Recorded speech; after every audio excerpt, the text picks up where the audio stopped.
Hey everyone, I'm starting at the back of the car today. Normally I start these videos up by the engine, but for this weekend's update, this is the biggest accomplishment.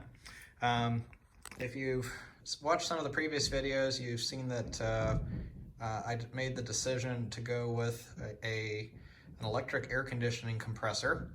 And this is it. It's a MasterFlux Sierra 151 model. And with the mounting options for it, given its height, the need for airflow, things like that, I ultimately decided that the best place to put it was in the trunk area, and specifically having it so that it's mounted underneath where the trunk floor is going to go on this rear section. Keep in mind the trunk floor is going to be in line with, or basically rest on top of these square tubes here. So a couple of reasons why I did this. One is that because of the height, there's really no good way for me to put it in the trunk area and be able to have access to anything else. I could have put it up here, kind of on top of this rear trunk floor, but I would have had to weld in some supports anyway. This is heavy, it's about 15 pounds. And it's going to vibrate a good bit, so you don't want it resting just on top of a piece of sheet aluminum. So I figured I have to weld stuff in anyway. This lets it sit a little bit lower, and I think ultimately gives it a good location. So you can see what I did here. I bought some just bought some 3/4 inch square tubing, just like what Factory 5 uses in a lot of the large number of areas on the car. And then I cut pieces. I'm using this trunk support vertical here as the forward support portion. And if anything, this adds a little bit more rigidity for the trunk support, which, fuel tank, not trunk. I don't suppose the fuel tank really needs extra support, but anyway, it's there now. Then I put this one in first. Then I drilled the 2 mounting holes for the compressor, and then figured out where the other bar had to be to still weld up to here and hit this hole. I'm happy with how it came out. I welded the mounting screws here on the bottom so that all I have to do is just put the nuts on to tighten it down. For servicing it, that's going to be a bit interesting. I have to think about how I'm going to do that. I think basically what I'm going to do is when I moved the piece of trunk floor, but I think what I'm going to do is I'm going to make a cutout section. I'm going to have to make a cutout section to make room for this compressor. And I think what I'm going to do is I'm going to I'm then going to put a cover over it and attach it with rib nuts or something like that so that it's removable. I think I'm going to have to do that to be able to get the compressor out again. But yeah, pretty happy with how this came out. MasterFlux says that the compressor is not supposed to be exposed to the elements, but I covered this some in the last video. I decided that it was worth the risk because the compressor itself should be fine, and even they pretty much admit that. The electrical connections are in here, so there's actually a seal right here, rubber seal, and then there's a hole in the front, but I can put some silicone over that to try to keep some water out. And I'm gonna put the controller in the trunk. I have to decide where exactly. Originally I was planning on it going up here, but maybe I'll just rest it over here. I'll get to that later. But what I still need to do is I need to play around some with the hose fittings to decide how exactly I want to orient the compressor, because I could rotate it 60 degrees in, or 120 degrees in either direction, and move the locations of those ports. My goal is going to be to have the hoses go out to the side one way or the other, and then ultimately go underneath and then just route up the transmission tunnel. I think that that's going to be the best option. So I'm pretty happy with how that came out. I did have to drop the trunk, or drop the, don't know why I keep on calling it a trunk. I had to drop the fuel tank to weld these pieces in, obviously. I suppose I could have tried to weld it with it in place, but that just doesn't seem very smart. So I'd say only negative, it's possible that will make the fuel sending unit here non-serviceable without dropping the fuel tank. But if that's the worst, thing that I have to deal with, that's really not too bad. So I'm happy with that. Moving up here, so if you've watched previous videos, then you know that I had to cut this crossbar here out, and you can see where it was welded in initially. But when you have a TKO, specifically with the midshift kit, which for me, that was a big deal, wanting to have the midshift kit. The bar basically hits the shifter right about there, and you just can't put it in. So when my friend and I were putting the engine and transmission in, we had to cut that out, and I figured I would weld it back in whenever I got a chance. I wish that Factory 5 would move this back a bit, because the midshift kit is really popular. A lot of people do it, and as far as I'm concerned, I think it's the way to go, because it puts the shifter in a much more ergonomic position.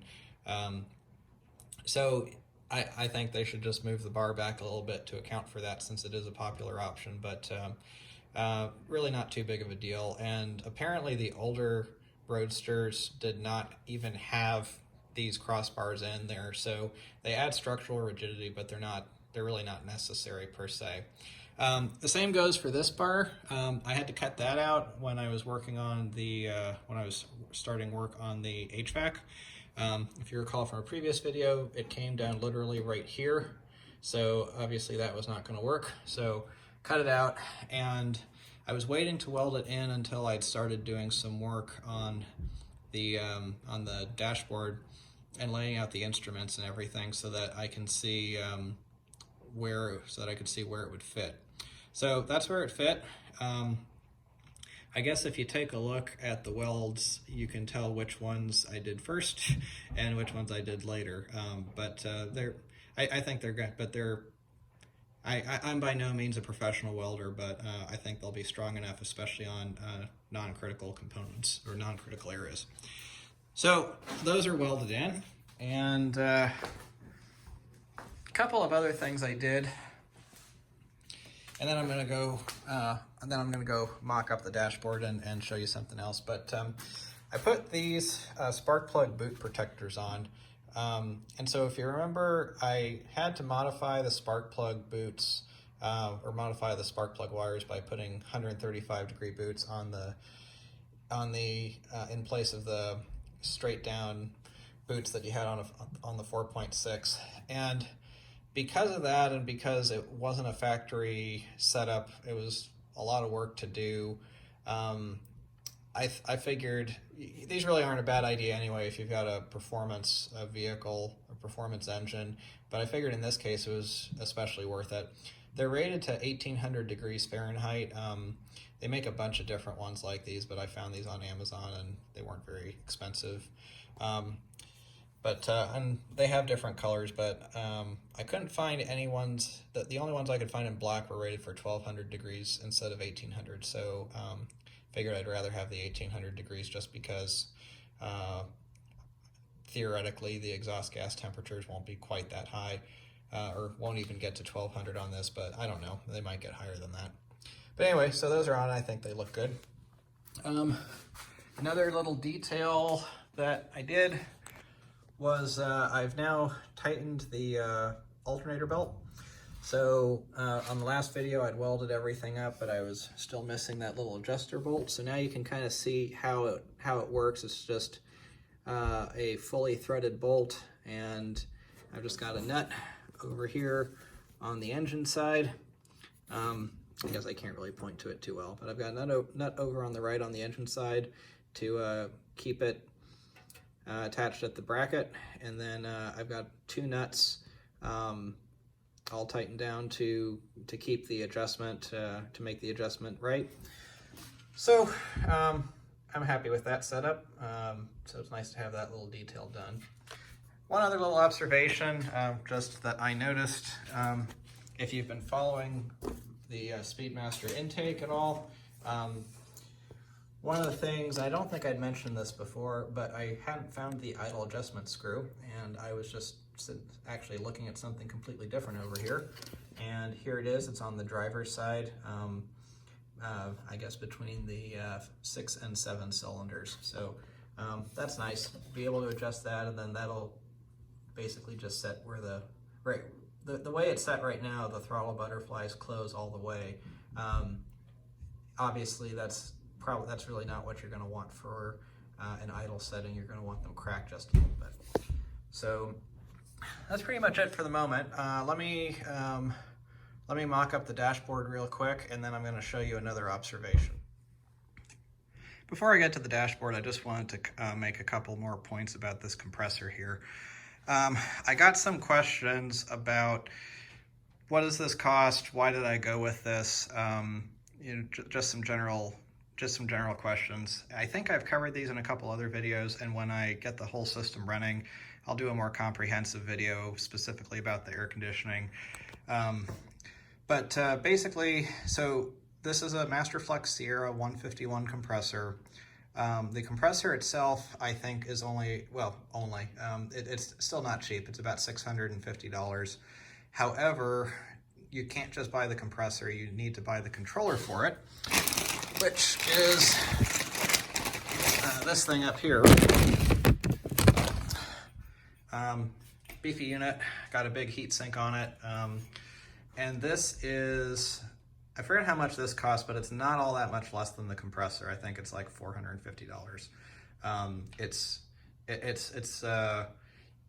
is not just a clutch compressor like what you have on a normal car where you just turn it on or off. This is to be able to make this work with the kind of voltage or current that power production that a car has. From an electrical standpoint, they have to make this really efficient, and I can't speak to all of the wizardry that they do, but it's not just as simple as hooking up 12 volts.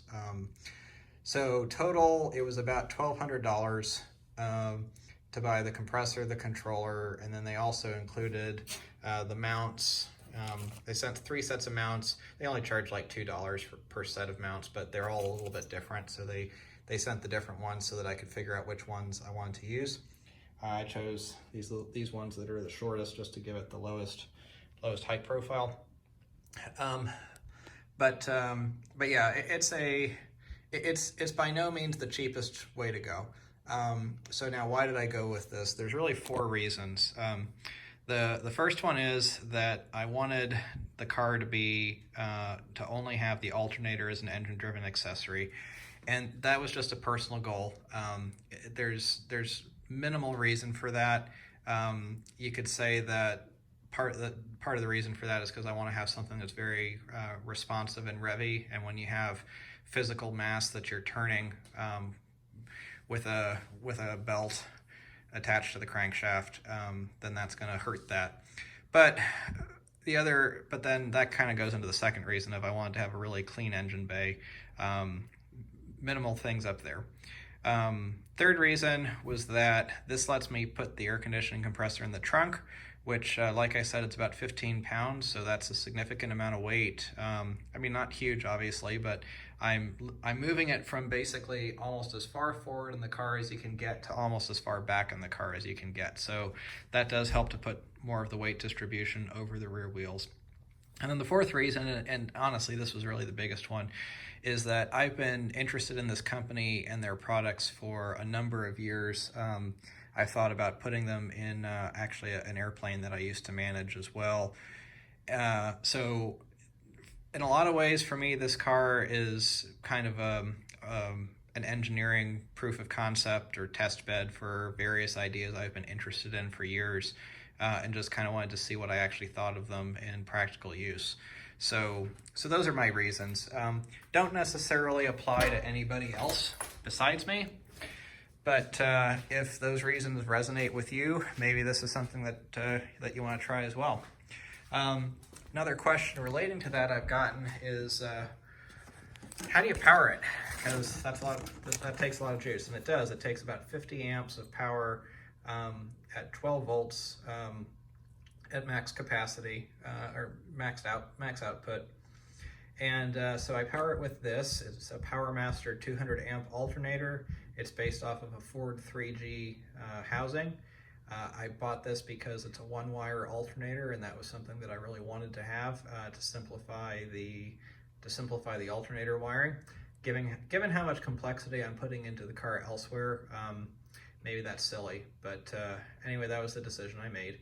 So, but it's a readily available alternator, and the thing I like about it being a Ford 3G housing is that, let's say that my alternator breaks and I'm on the road, there are no shortage of options at auto parts stores for alternators that will still bolt in, and I could then at least limp home. Probably not with the air conditioning on, but I could at least get home and fix it. So this wasn't the angle I was intending, but I think this actually works pretty well to show what I want to show back here. So if you've looked previously at previous videos, I've talked a little bit about the gauges I want to use, and I've got the tachometer in there. It's an Autometer Sport Comp 5-inch tachometer. If you notice, the back side of the tachometer is a 3 3/8 inch diameter, so it fits in the existing hole just fine. The speedometer variant, here's the 5-inch Sport Comp, is not. It is 4.5 inches in diameter. That won't fit through the hole that exists. That's just fine. I could drill it out. But when you start to look at it and you start to see how close you're getting to the mounts for the steering column and everything, and I didn't spend a lot of time to set this up correctly, but it gets very close. And when I was looking at it earlier, it looks like I would actually have to clearance the steering column to make it fit. Now, obvious easy thing I could do, I could switch the speedometer and the tachometer, because the tachometer would just slide right in there, and there's enough room on this side, and this would be the right side if you're sitting in the driver's seat. And there'd be enough room there that I could open the hole up just fine and have enough room. But I don't want to do that. I had a lot of people saying, well, Ted, why don't you you really should put the speedometer in this hole that it's in, because you'll be able to see it better, because the wheel and the turn signal stalk are going to block this gauge a bit. This really comes down to driving preference. For me, I am far more interested in the tachometer than the speedometer. I really don't look at the speedometer a whole lot, other than if I'm concerned that I'm going to get a ticket. But really, for the most part, I just pay attention to what gear I'm in and what RPM I'm driving at, and that tells me the speed close enough. Engine RPM is a lot more important to me, because I need to make sure I'm not going to blow up my engine. And if you take a look at most race-inspired cars, well, I say most, at least a lot of them. If you think about like Porsches, for instance, they tend to have the tach really big front and center, and the speedometer is smaller and almost more of an afterthought. I really like that layout, so it's just personal preference. But what I've decided I'm going to do is I'm going to get rid of this gauge. So if anybody wants a brand new 5-inch 160 mile per hour electric Autometer Sport Comp gauge, shoot me a message, and you can find me on the Factory 5 Facebook group, and I'll make you a good deal on it. But what I think I'm going to do is I think I'm just going to buy a Sport Comp 3 3/8 inch gauge that'll fit in that hole. And the more I think about it, the more I think I'm actually going to like that aesthetic better, because it's going to make the tachometer stand out more, and kind of give it that aesthetic like a lot of performance cars have. So anyway, it's for may not be what everybody's looking for, but for me, I think it's going to work. So that's pretty much it. That's all that I have for today. Hope that you all found it interesting. Please leave any comments if you have questions or anything that you noticed that you thought that you had a question on, or something that you think I might be missing, because I might be missing it. And don't forget to like, subscribe, and I'll probably have another video next week. See you later.